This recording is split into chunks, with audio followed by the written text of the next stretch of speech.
The persistent conflict in the Middle East stems from a complex web of historical, political, religious, and economic factors that have accumulated and reinforced each other over centuries. The region's strategic importance has made it a crossroads of empires throughout history, from ancient Mesopotamian kingdoms to the Ottoman Empire. External powers have repeatedly sought to control trade routes, resources, and territory. This pattern continued into the modern era with European colonial powers carving up the region after World War I, often drawing arbitrary borders that group together disparate ethnic and religious communities or split cohesive groups across multiple states. Religious divisions play a significant role, though they're often intertwined with political power struggles. The split between Sunni and Shia Islam, dating back to the 7th century succession crisis after Prophet Muhammad's death, continues to influence regional dynamics. Countries like Saudi Arabia and Iran use these sectarian differences to project influence and compete for regional hegemony. Additionally, the presence of Christianity, Judaism, and other minority religions in a predominantly Muslim region has created additional fault lines, particularly around questions of governance and minority rights. The Israeli-Palestinian conflict exemplifies how competing nationalist movements can create enduring tensions.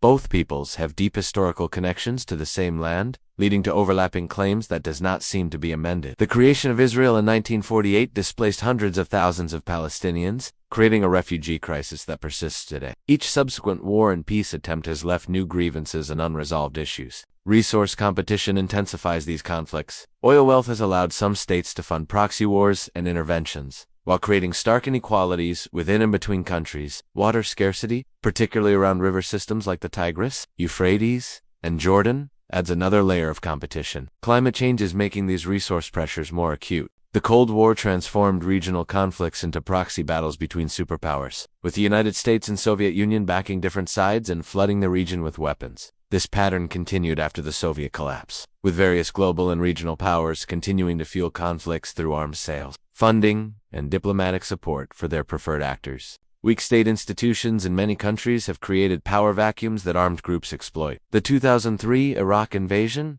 Arab Spring uprisings, and subsequent state collapses have left large ungoverned spaces where extremist groups can operate. This instability then spills across borders, drawing in neighboring countries and perpetuating cycles of violence. Economic factors compound these problems. Many Middle Eastern economies remain heavily dependent on oil exports or foreign aid, limiting opportunities for young populations and creating grievances that can fuel radicalization. The concept of always being at war may be somewhat overstated, as there have been periods of relative peace and stability. However, the overlapping nature of these various conflicts, combined with their tendency to reignite old grievances and create new ones, has created a pattern where violence in one area often spreads or triggers conflicts elsewhere in the region, rather than any single cause. It is the interaction and reinforcement of these multiple factors that has made the Middle East particularly prone to sustained conflict. Addressing the region's conflicts requires understanding this complexity and working on multiple levels simultaneously, rather than seeking simple solutions to what are fundamentally interconnected challenges.